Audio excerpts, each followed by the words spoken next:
Good evening, everyone. Welcome to the Rangers Review post-match immediate reaction video after Rangers' battling performance over in Greece, earning a 1-1 draw with Olympiacos on match day 4 of the Europa League. After falling behind to an Ayoub El Kabi strike, Rangers replied through Cyril Dessers in true Dessers fashion. He missed a number of opportunities prior to this one, but showed great skill and composure to fire into the back of the net. And you've got to say, Rangers, good value for that point. Certainly a number of star performance in that Rangers team. I thought they performed well, Chris, over the piece after a goalless first half. Pretty much dealt with anything that Olympiacos had to throw at them, barring that defensive mix-up that allowed the Moroccan to fire the home side in front. But Rangers showing character, resilience at times, and a real willingness to run the hard yards, and they earn themselves a point. They can head back to Glasgow. Pretty pleased with themselves. What do you make of it? It was good, and it could have been even better. And I think the fact that it could have been even better will be the main frustration for the manager.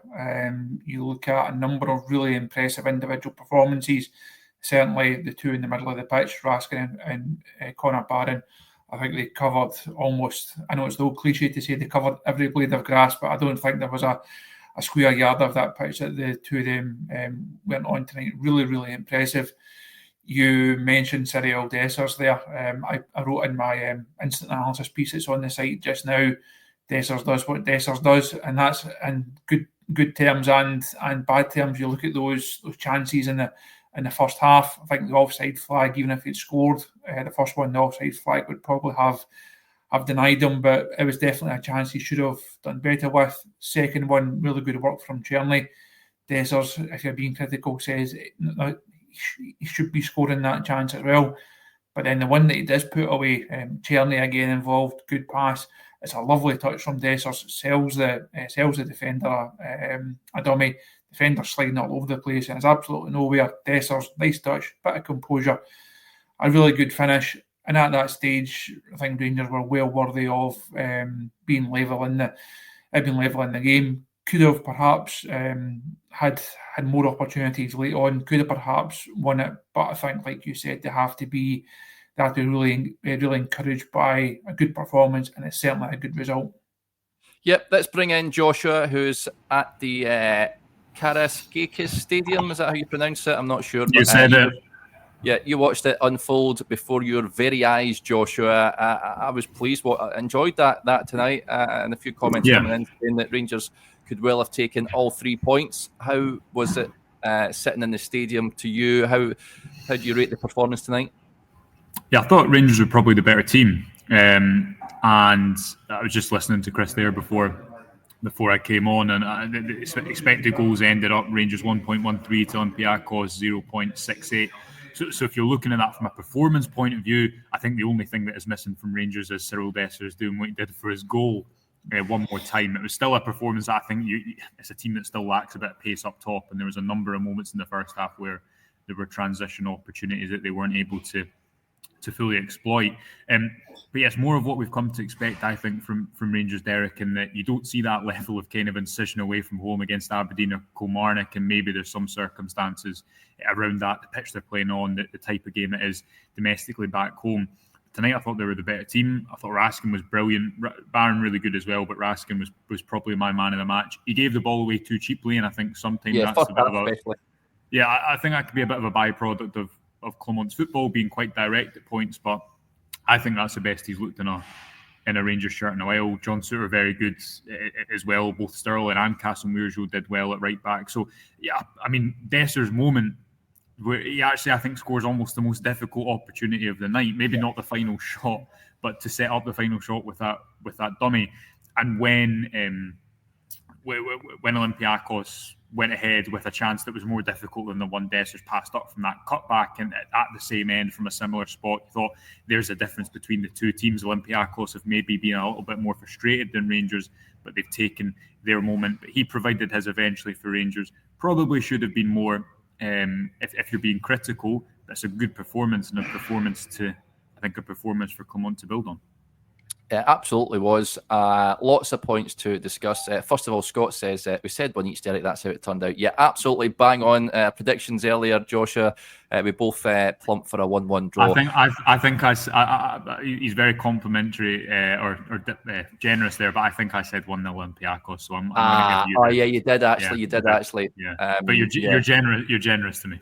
Yeah, no praise for you. I take that back, but certainly fair. praise for me. So, hopefully you put money on that, folks. But, bang on the prediction. What do you make of Olympiacos, Chris? Because certainly first half, when they're speaking to the podcaster earlier in the week, they said Mendeleebar sets them up in the sort of European-style fashion, the 4-2-3-1 formation. It sounded very much like Rangers. They have had a few issues domestically up against teams playing the low block. I wasn't overly impressed by them, I've got to say. Now, they've got good players, there's no question, but is that maybe taking a little bit of the shine off of Rangers for playing so well tonight?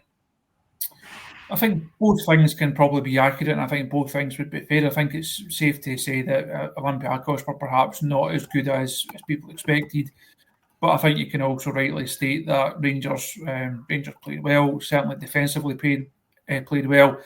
A few moments, I guess Josh touched on there, perhaps slightly slack in possession at times, maybe allowing themselves to get sucked into some of those transition moments. But over the piece, I thought Rangers did handle the threat well. What you can say about them is they have a very good striker. The goal that El Kaabi scores, it's a real moment of quality. John Souttar makes a real mistake, I think, gets sucked in a bit too tight. But the way that El Kaabi takes it and finishes it, you have to give him all the credit for it. He's clearly a guy who knows how to score goals at this level. And I'm sure there would have been a number of people saying at that time that's the difference between the sides. Now, Rangers had their chances and they've got Cyril Dessers up front. Olympiacos don't have that many chances, but when one then comes along, they've got El Kaabi who can produce a moment like that. Thankfully, within 10 minutes or so, Dessers comes up and shows that he can score goals at this level as well. But I thought it was two evenly matched sides. I think a draw is probably fair, but in saying that, if Rangers had come away with all 3 points tonight, I don't think you could have had too many quibbles from a Greek perspective. So I didn't think Olympiacos caused Rangers as many problems as we perhaps expected. No, a lot of credit has to go to the back line for that. Dana Life says, what you think of Proper tonight, lads? Thought you had a good game. Yeah, I totally agree with him there. Joshua may have raised a few eyebrows seeing him starting at the match this evening, but thought he looked comfortable. I think, as we touched on in the pre-match video, European football sort of suits him a bit better than domestic action, does it not? Yeah, I agree, and I think it's important to point out that this is the type of game that, especially away from home, Rangers just don't face. It's a totally different game, isn't it? Because they don't have space to play into. They actually looked, I thought, pretty comfortable defending their own goal. I thought both fullbacks defended well. Chefty again had another good game. You could maybe say, I don't know who you'd criticise for the first goal, because it's a good run off the back of the defence from the Olympiacos number 22. And both centre-backs kind of get sucked in towards the ball, don't they? And then from there, it's still a fantastic finish. But it's a good chance to give up. But yeah, over the course, that side, Rangers didn't really concede many opportunities at all. And that's probably what pleased Clermont, because at the start of the season, one of the justified criticisms of Rangers was they're too easy to play through. How much better do they look when they've got, I think, that's a different game tonight. I think if you don't have Diomande in there next to Raskin and Barron. I thought Diomande maybe wasn't as impressive as Raskin and Barron, but he was tidy enough on the ball. Largely, I thought he had a good enough game. That's a different game, I think, if you've got Tom Lawrence, who's more of a number 10 and doesn't quite have the same engine. So I think it's another lesson in the fact that Clermont's football, because he wants to players to play in big spaces and they're not necessarily crowding around the ball. You want as many engines in there as possible, and as a result of that, Rangers didn't really concede many opportunities at all. But how many moments did Nico Raskin or Connor Barron snuff out a chance or snuff out a half chance? And if you look at where actually Rangers' goal derives from, Derek, it's Conor Barron chasing lost causes, as it was to get their fourth goal. Iggerman's goal against Steaua Bucharest is one that comes to mind a couple of weeks ago. I just think Clermont's football looks better when it's got the right profiles to win the duels, cover the big areas, whether that be at right back tonight or whether it be in the centre of midfield with Raskin and Conor Barron. Yeah, I'm conscious you need to head over to the mix zone soon, Joshua, to speak to some players. But I want to get your view on this. Dujon Sterling taking off around about the 50, just after the 51-minute mark. He was speaking to Philip Clement for a fair bit prior to being removed. Horatio Cashinwirjo came on for him, not James Tavernier at the time. The skipper came on late on in the game. What did you make of Sterling, first of all? And I thought it was a bit strange him getting taken off at 51 minutes, maybe with one eye on Sunday, perhaps, and a fitness thing, perhaps, maybe? Yeah, we'll learn about that in the press conference, I imagine, shortly. Yeah. But he looked fine, is what you would say. Yeah. And he didn't go down the tunnel. He was walking back on the pitch at full time. So we'll try and ascertain exactly what has happened there. But I thought Cashinwirjo and Sterling were both good against a difficult opponent. There was points in the game, especially right at the start, where I thought either Olympiacos winger was finding it quite easy to move inside the pitch and turn into some space. But generally, I don't think either fullback, any of the three fullbacks who played, I don't think they did much wrong at all. It'll be frustrating if there is some sort of issue with Sterling. But as I say, it looked like he was fine when he came off the pitch. He was speaking to Clement. He was there on the bench until the end. So you hope it's just a case of him still building minutes up, as Clement spoke about in the press conference yesterday. But we'll go and find that out, and people can watch all the reaction tonight across the website and the YouTube channel. But I'm off to get it myself. Yeah, good stuff. Right, safe travels, safe journey back home, Joshua. He's starting a monstrous journey back from Athens now. He's pretty much touring halfway around Europe to get home. But we wish him well on his journey. But big result that tonight, Chris. I think it's fair to say. However, we have said before, the bigger game of the week is Sunday. It's no point, and we've seen it so often before. Rangers putting in performances like this in this competition that has served them well down the years, and then stumbling in the Premiership. Hearts will be coming to Ibrox. They are playing at the moment against Heidenheim. I think that's how you pronounce it, German side in the Conference League. Rangers need to build on tonight. Can you see them doing so? I think we probably had the same conversation after Malmo. I think we probably had the same conversation after Bucharest. And you look at those games, and the point after it was, this is the bar has been raised, the standard has been set, this is the level that we have to be at. And then Rangers then revert to type almost, and the level drops domestically. It's not been good enough. If you look at Europa League, Rangers, I think, have done what everyone would have hoped they would do. They got off to a good start, and Malmo got that win on the board early on. Lyon was always going to be difficult, always likely to be a challenge too far, and as it proved on that night, Lyon were way ahead of Rangers. They then had to respond. They had to have the win over Bucharest, and if you can then follow that up with at least a point in Greece, that then represents a decent return from the 4 games. So I think they've done what people would always have predicted that they would do, but it comes down to, can you then replicate that domestically? Can you take the positives? Can you take the feel-good factor? Can you take a bit of confidence into the domestic matches? Again, we spoke a couple of days ago on the show about why Hearts was a bigger game. If Rangers drop anything on Sunday, a title challenge that is very, very, very faint at present is all but killed off, and can forget about it. So there's no doubt, if you said to Clement at the start of this week, you can only win one of these matches, what one do you want to win? It would definitely have been the Hearts game. So really interested to see how they go back into the domestic action now. What can they take out of this? There's no point in saying, yes, there's lots of positives, if you then go, and as I said earlier on, you can almost revert to type domestically. The manager spoke about Sunday against Motherwell being a reference game. This has to be another reference game, but you can only use that analogy and only make that statement so many times before it becomes a bit hollow and before people stop actually believing you. So time will tell. Yeah. Just incidentally, some of the results that have came in already in the Europa League. Tottenham, who Rangers will come up against, lost to Galatasaray away from home. They were reduced to 10 in that game. But Johnny seems to think that Rangers are in for a hiding against Spurs at Ibrox. I'm not too sure about that, but they stumbled Angie's side in Turkey. Nice, who Rangers will come up against next at the end of this month. You'll be heading down to the French Riviera, Chris. They drew 2 apiece with FC 20. Shot caller Sam Lammers netted for 20 in that game. Both sides reduced to 10. And at this moment in time, there are matches kicking off just now, of course, the 8 p.m. ones. Rangers currently sit 10th in that expanded group stage on 7 points from their opening 4 matches, which you've got to say is a decent return, Chris, after at the halfway point, 7 points.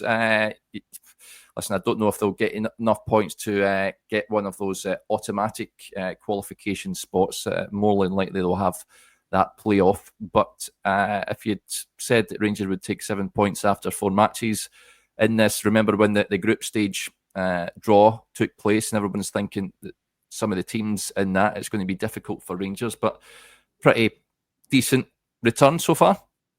There are difficult matches to come. The Spurs one obviously stands out. The Man United one stands out. I think the fear for Rangers, certainly from a working perspective, is that we go into that in the last match and there's that many different permutations on the go. It's going to be a difficult. You were looking at results from all over the country, trying to figure out where Rangers are in the table. Hopefully, it's in a positive position heading into that last match. And as you've outlined there, they've definitely given themselves a good chance. I think the matches in opposition that they have done well against is perhaps no surprise. They've taken points from the 3 weaker teams out of the 4. As I said earlier on, I think Lyon always looked too good, and they came to Ibrox and were many levels above Rangers that night, unfortunately.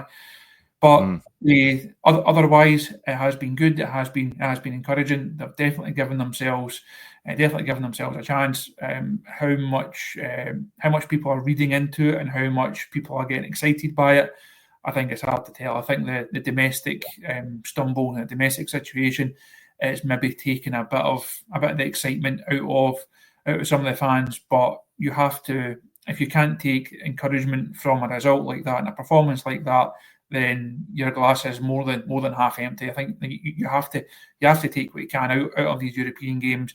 And as outlined there, it's what can you then take into these domestic matches, because that's going to be the ones that's ultimately going to shape the second half of the season and perhaps even shape Philippe Clement's Rangers' future.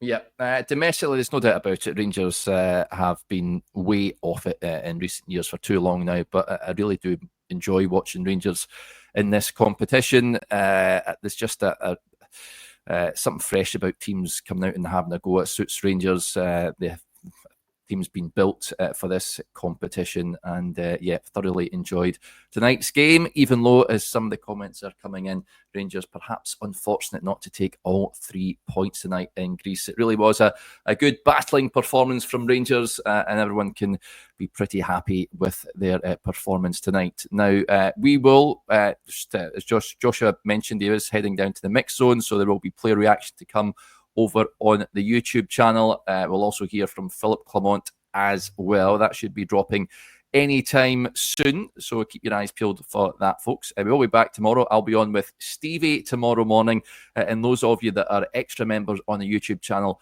me and Stevie will be recording our weekly Q&A tomorrow afternoon. So get your questions in. I'll pop the link out in the community page tomorrow morning. Fire your questions in, and myself and Stevie will get through as many as we possibly can. But well done, Rangers, tonight. Big thanks to Chris for joining us as ever, and we'll speak to you tomorrow morning. Good night.